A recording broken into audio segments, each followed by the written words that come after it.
Built for builders, from beginners to pros, this is where great backyards begin. Welcome to the Ultimate Deck Podcast, your source for backyard building tips, product breakdowns, and pro advice from the front lines of the industry. Here are your hosts, Shane Chapman and Wade Laurent. Welcome back, everybody, to this hot episode of the Ultimate Deck Podcast with Wade and Shane. Ironic that you say that. I believe that today was the hottest day we've had all summer. I heard 33. Humidex felt like 40 is what they're saying, which I don't know what that is. 40 is probably 110, felt like, but 33 is probably like, I don't know, 95, 98. 96. It hasn't been a super hot summer. I got out of the truck at Chamberlain and went in and got some sunflower seeds because I was falling asleep. Life hack, by the way. What a great, I think you told me that. I believe it was your life hack.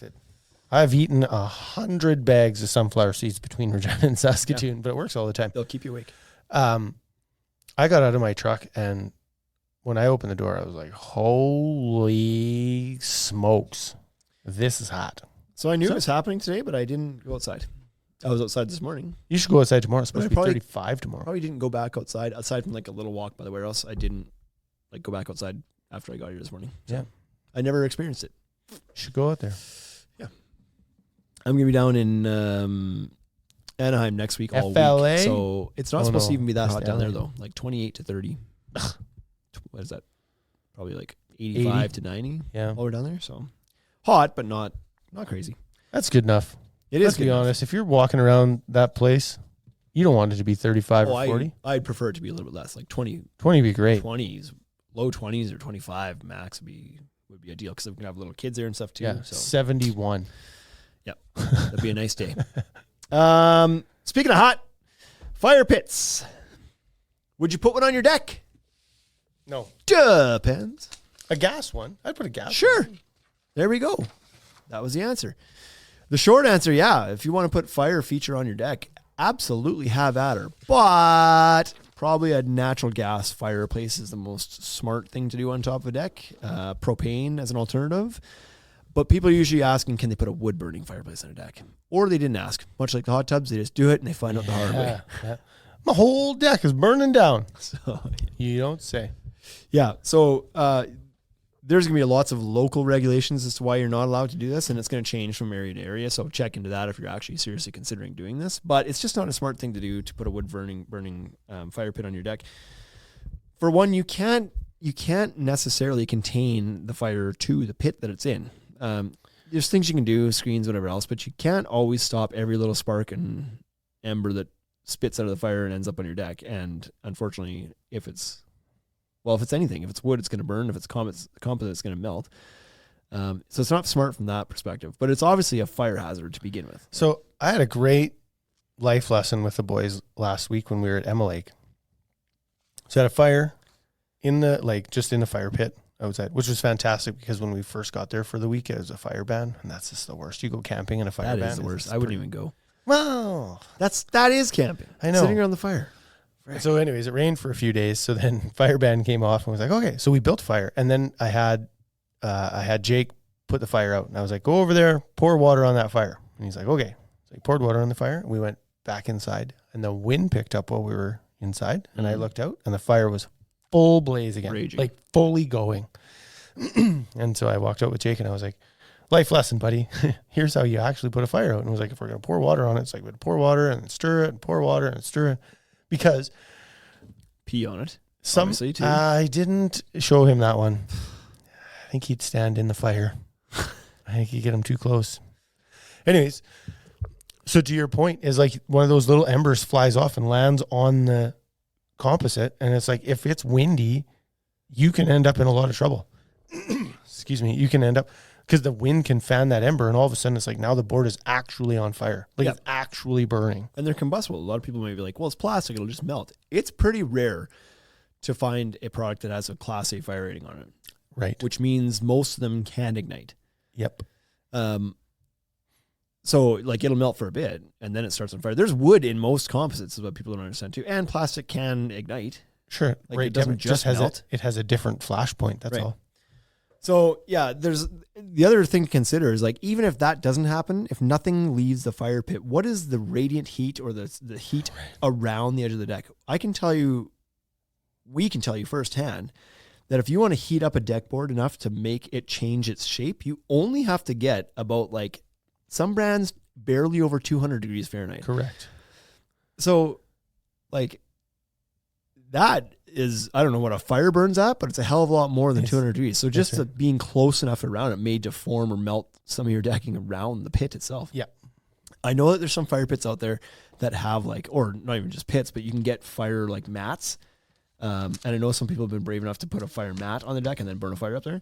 I don't think the mats are meant for that. The mats are meant for the grass. You kind of like putting it over, like, the stuff that's you don't want to burn your grass, or like, it's kind of like heat reflective mats or non-combustible mats. Yeah. Yeah. It's there to stop the embers, Right. not to prevent the heat from getting to doesn't your mean you board. just wing it on your deck. So there are a couple options we haven't talked about or did not talk about yet, but you could do like deck tech tiles.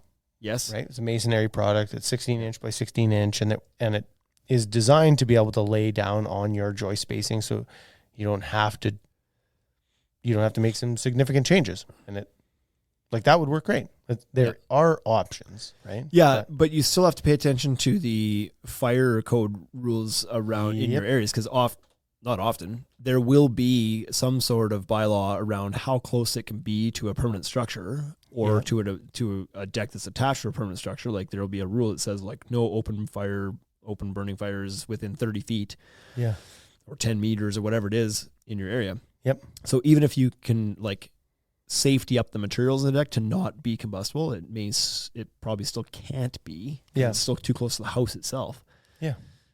So this is one that you definitely have to refer to your local bylaws, see what's allowed, whatever. But the general advice from us is, like, don't be dumb. Like, don't put a wood burning fireplace on your deck. It's just not a smart idea. It never turns out well.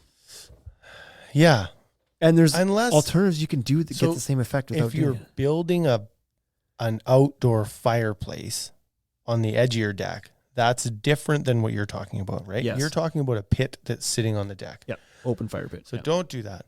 But if you want to build a wood burning stove, that's built into a wall, fireplace, then do it. That's a fireplace. Looks awesome. Yeah. Beef up the framing a little bit, put some extra piles in there, because you're not going to believe this, but it's just about as heavy as water. And then, it looks great. Yeah. Or, like we said, the best answer is natural gas. The second best answer, if you can't or don't want to pay to run natural gas out there, is to just we have a little propane one. Just uses the same tank as the barbecue. Yep. And as far as, like, getting the vibe of sitting around the fire with the family, it serves the purpose. Have you ever cooked marshmallows on it? The boys do have. s'mores on it? Yep. There you go. So here's a funny thing. Somebody recently asked us about some propane burning thing. I don't know where it was. Oh, yeah. And that question got asked, like, well, can you cook marshmallows on it? Can you cook hot dogs on it? And I never thought about this before, because that's even crossed my mind. Is like, is this a good thing to your do? Barbecue runs on. Right. Somebody was like, where does your barbecue burn to cook things? And I was like, well, I never thought about that before. But that's, like, a perfectly logical answer to be like, of course it's fine. Yeah. We always did it because I was like, it's fine, but I never had the why. It's like, okay over there, but over here, that's a no-go. Right. Yeah. So, of course it's okay. I like to have the metal grills that have all the carcinogenics in between. Yes, the flame. and that's what I want. The lid to hold the fumes around the food better. But the idea of adding fire space to your deck, I think, is a great one. Like, it's really good. It's just such a social, like, humans are like moths. We like the light, we like the flame. It's just like, we like the vibe of it. It's very cool. There's alternatives out there too that you don't even, like, electric faux fire pits. They're not blowing fire. They're blowing, like, some of them are just like lights and like mist or like steam or smoke or whatever. Mm-hmm. Others are like fabric that wave, whatever. Like, if you're just looking for the vibe and the ambiance of the light of a fire, I suppose those could work as well. But real fire is the answer. Yeah. Any type. I'd much prefer that. Yes. I did that. What was it, Emma, last week? It was like 2:00 in the morning or whatever, just sitting by myself by the fire, just staring. No, like, not like doing nothing, not cooking anything, not reading, not thinking, just Yeah, just zoned out, staring into the light. Yeah. Yep. It's because the fire flickers at the same speed that your neurons fire in your brain. Is that a true thing? That's a true thing that That's that why I it heard. mesmerizes you? Yeah. That's why it's comforting. Okay. So, add the fire. Add the fire. Just do it safely. Till next week.